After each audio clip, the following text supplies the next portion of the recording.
আমার 4 মেয়ে, 3টি বিবাহযোগ্য, কিন্তু বড় মেয়েটি বিভিন্ন প্রস্তাব আসে, দেখে যায়, তাদের পছন্দ হয় বলে, কিন্তু ভিড়ে না।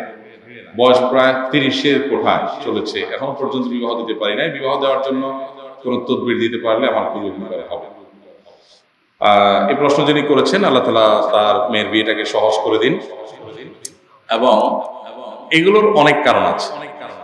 একটা মৌলিক কারণ হলো, অনেক সময় সেহের করা হয়। বিভিন্ন আত্মীয়স্বজনরা আজকাল সেহের করে, জাদু করে, অনেক কোনো কার্তুক কবিরাজের কাছে গিয়া তাবিজ কবজ নেয়, আপোষ করতে যায়, হয় উল্টা। এগুলো বিবাহ বন্ধ করার একটা প্রক্রিয়া আছে, সেই প্রক্রিয়া দেখা যায় যে আপনার অনেক মেয়ের বিয়ে বন্ধ করে রাখা হয়, অনেক ছেলের বিয়ে বন্ধ করা হয় না কোনোভাবে। এটা সমাধানের রাস্তা হলো রুকিয়া। সমাধানের রাস্তা কি?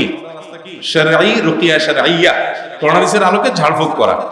সেটা নিজে করা যেতে পারে, ভালো কোনো রাকি ঝাড়ফুঁককারীর মাধ্যমে হতে পারে, কোরআন কারীমের আয়াত তেলাওয়াতের মাধ্যমে, সেহের এবং ইত্যাদি কাটার মাধ্যমে ইনশাআল্লাহ এটা সমাধান হতে পারে। আবার অনেক সময় হয় এগুলো নিজেদের সৃষ্ট। কিরকম?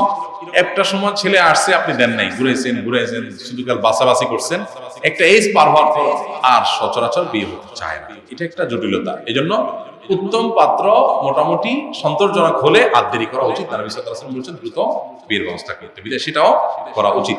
আবার অনেক সময় দেখা যায় যে অসামাজিকতার কারণে এটা হয়। অনেক মেয়ের বাবা, আমি বলছি না যে প্রশ্নকর্তা, এটা সাধারণ কথা বলছি, অনেক সময় দেখা যায় যে সামাজিকভাবে মেশেন না, সার্কেল মেনটেন করেন না, ওনার ভালো মেয়ে আছে মানুষ জানে না, অনেকে আবার মেয়ে খুঁজতেছে, হয়তো এরকম মেয়ে পাচ্ছে না, এই জন্য মানুষ সামাজিক হতে হয়। কেন ইসলাম 5 ওয়াক্ত নামাজে 5 বার মসজিদে আসতে বলছে?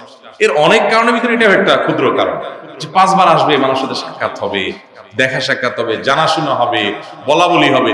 অনেক লোক আছে এক মহল্লা দীর্ঘদিন আছে, মহল্লার কেউ তাকে চিনেও না, জানেও না। এরকম অসামাজিক হলে তখন গায়ে সমস্যাগুলো অনেক সময় তৈরি হয়।